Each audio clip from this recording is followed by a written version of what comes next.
the heart of post-Brexit Britain, where political loyalties have grown more tribal, and the margins of public discourse blur daily into the profane, a new archetype is emerging: the angry, alienated young man who feels betrayed by institutions, ignored by the political class, and increasingly intolerant of the language of inclusion.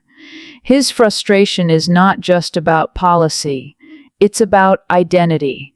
It's about what it means to be English in an era of mass migration, economic precarity, and what some call the tyranny of political correctness. Keir Starmer has confirmed that Islamophobia is the problem in the UK.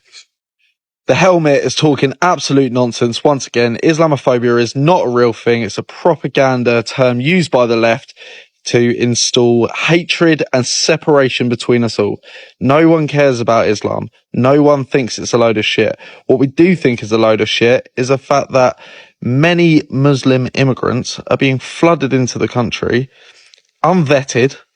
They're getting free hotels, they're getting free food, driving lesson subsidies, they're raising 4 or 5 kids that us, the taxpayer, are paying for. 72% of women who come overseas into this lovely land do not work, so we're paying for them. That's our problem. It's not Islamophobia. I'm all up for Islam being here. I'm all up for a diverse country, as long as it's Christian first, because we are a Christian nation. And in my opinion, Keir Starmer can. And if this makes me racist, so be it, because I don't care anymore. I'm at the end of my tether, says one young man, perhaps speaking for thousands like him. Islamophobia. It's a propaganda term used by the left to instill hatred and separation. No one cares about Islam. The sentiment, raw and unfiltered, captures a growing undercurrent in British political life. It isn't just hostility toward Islam or Muslims per se, though that too is a part of the storm. But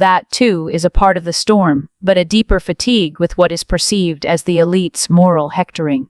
The left in particular has become a lightning rod for this anger. In this worldview, the Labour Party doesn't just represent workers or public services anymore.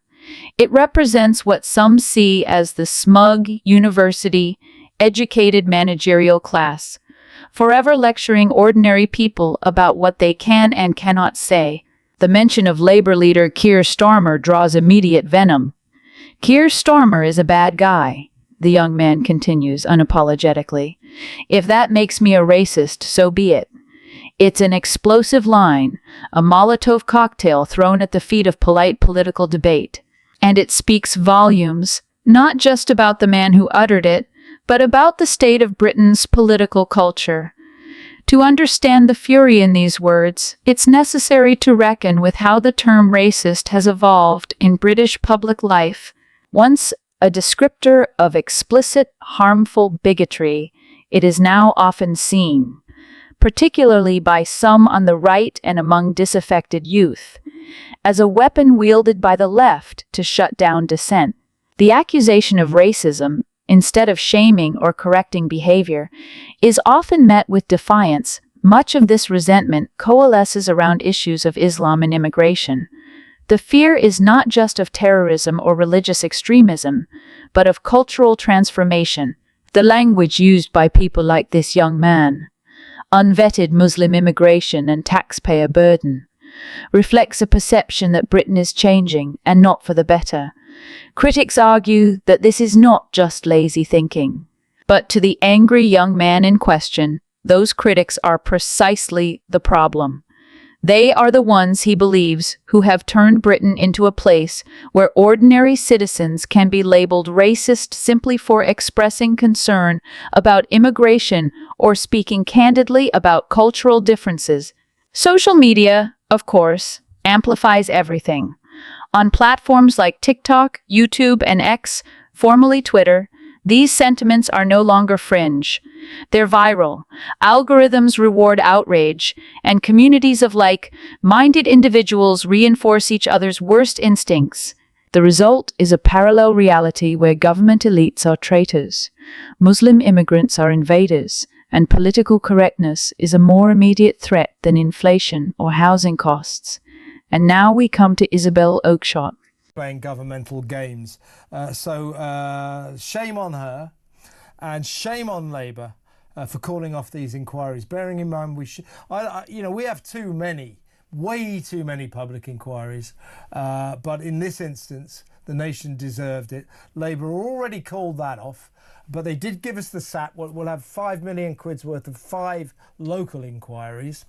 Yesterday they called those off as well, and here's why they did it: because they're terrified of offending the Muslim community, of upsetting the Islamic community, because they need the Muslim vote. This is just revolting, I think. Absolutely revolting. And Jess Phillips's reputation as a great champion of victims of sexual violence, sexual abuse, domestic abuse has taken a massive, probably irreversible knock. I'm sure she didn't want to have to announce this. I'm sure behind the scenes she tried very hard to come up with something. But the bottom line is, having failed to do that, I think the only honourable thing she could have done and should have done, absolutely should have done, is on a point of principle resigned from her job. And I think that would have been a very, very powerful thing. The government would not have wanted it. And had she threatened it, then I think they would have had to come up with some solution, i.e. ideally doing what they said they were going to do, which is have these inquiries in the first place. Many people were not happy about the idea of the smaller inquiries. I was open-minded about it. All anyone wants is to get to the truth and ensure that it isn't still happening. Not just that it can't ever happen again, but that it isn't still happening, because I'm afraid there's quite a lot of evidence from those who know about this that this is ongoing. This isn't some very historic thing. There are still people committing these appalling crimes against innocent young girls, and it's got to stop. Absolutely. In the fraught world of British politics, moments of reckoning come rarely. And when they do, they often arrive with the sting of betrayal. This week, political commentator Isabel Oakeshott delivered a stinging rebuke of Labour MP Jess Phillips, igniting fierce debate over the party's failure to pursue justice for victims of grooming gangs and systemic sexual abuse. At the heart of the controversy is Labour's decision to quietly shelve vital public inquiries into child sexual exploitation, inquiries once promised to the British people, particularly in communities rocked by the horrific abuse scandals in towns like Rotherham, Telford, and Rochdale.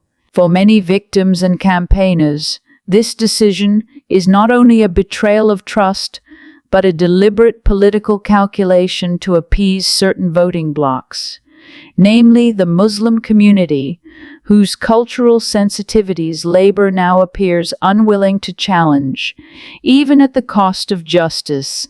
Oakeshott, never one to shy away from hard truths, used her platform on national television to articulate what many in Westminster have privately whispered for months. Jess Phillips, once hailed as a fearless advocate for survivors of domestic and sexual abuse, has lost her moral compass.